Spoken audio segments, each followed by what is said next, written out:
The plant-based meats industry has a challenge of making the alternative meat look, smell, and taste like the original it's replacing. Michelle, how does Lypid's phytofat technology achieve this goal? So when you look at the plant oils options that are available on the market today, they're very limited to liquid form. And also, even if there's a solid form, they're very limited to coconut oils and palm oil, which is not good for your health, high in saturated fat, and also not good for the planet in terms of sustainability. And so what we're trying to do is we utilize this very special technology to encapsulate liquid oils so that it can behave like animal fat, which is usually solid in room temperature. And on top of that, because animal fat, usually when you cook it, it stays within the piece of meat. It can withstand high heating temperature, and that is something we want to address with our technology too. So you started out contributing as an ingredient into alternative meat manufacturers, but now you're actually creating your own pork belly, for example.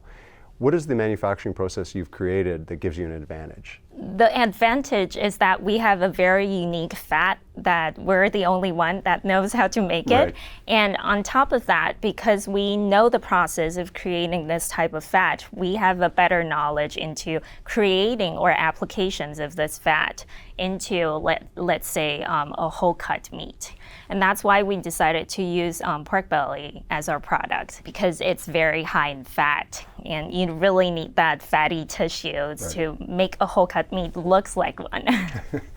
What kind of partnerships can you develop with food manufacturers to make the phytofat technology deployed everywhere? One example is that if there's big companies like food manufacturing companies, we can directly sell them the phytofat and they can drop in and use in their product. As an ingredient? Yeah, as an ingredient. However, if they're also interested in selling whole cut products, we can tailor it depending on their needs.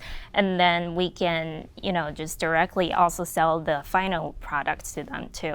Michelle, there still is a perception out there that alternative meats aren't quite as good as the original thing. How do you close the gap? Obviously, what we're trying to do is to provide a fat that can close the gap, because we felt like this is the critical point. The alternative protein industry has been spending a bunch of time on figuring out how to create fibrous proteins in the industry, and right now we're doing pretty good already. However, the technology right now is very limited because we can only create ground meats type of products. So for the protein part, people are working toward creating a whole slab of meat, like whole cut meat. And however, for Lypid, we're working on creating a very specialized fat that can increase the texture, flavor, and overall performance, even when you're cooking the piece of meat. There's a cost issue that consumers are feeling around the world in inflationary times. How do you think the alternative protein industry, what does it need to do to bring costs in line with the alternatives that are out there today? I think we definitely need to build the supply chain around it. We need more players to come in to actually boost the scale up, more technology, more scale. We will eventually bring down the cost one day. Is there not an opportunity for existing manufacturers in the meat industry to step in and partner with firms like yours? Yeah, there are actually a lot of meat firms already stepping into the plant-based area. So they recognize the opportunity, and they're really open-minded actually.